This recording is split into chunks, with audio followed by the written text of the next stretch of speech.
Hello friends, আসসালামু আলাইকুম। Welcome to my YouTube channel শখের রান্না। আই হোপ আপনারা সকলে ভালো আছেন। আজ আমি আপনাদের সাথে শেয়ার করব সুস্বাদু সর্ষে ইলিশ রান্না। এভাবে পারফেক্টভাবে রান্না করতে এবং গুরুত্বপূর্ণ টিপস পেতে ভিডিওটি শেষ পর্যন্ত দেখবেন। এখন আমি একটি কড়াইতে পরিমাণ মতো সরিষার তেল দিয়ে দিলাম। রান্নাটা অবশ্যই সরিষার তেল দিয়ে রান্নার চেষ্টা করবেন। তেলটা গরম হয়ে গেলে 1 টেবিল চামচ পেঁয়াজ বাটা দেব। পেঁয়াজটা একটু ভেজে 1 চা চামচ আদা বাটা এবং 1 চা চামচ রসুন বাটা দেব। এরপর দেব 1 চা চামচ জিরা বাটা।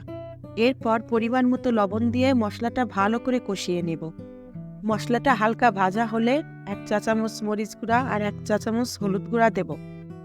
এখন সামান্য একটু পানি দিয়ে মশলাটা ভালো করে কষিয়ে নেব। এবার পানি শুকানোর আগ পর্যন্ত মশলাটি ভালো করে কষিয়ে নেব, যাতে মশলার ভিতরে কাঁচা গন্ধটা চলে যায়।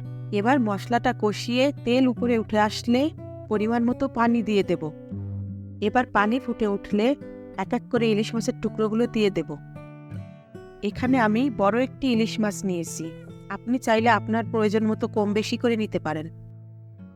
এখন জল ফুটে উঠলে সর্ষে পোস্ত বাটাটা দিয়ে দেব।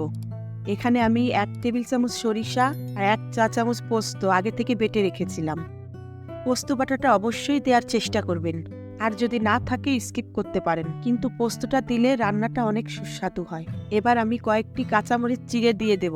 ঝালটি আপনাদের পছন্দ মতো দেবেন, যে যেমন খেতে পছন্দ করেন সেমনটি দেবেন।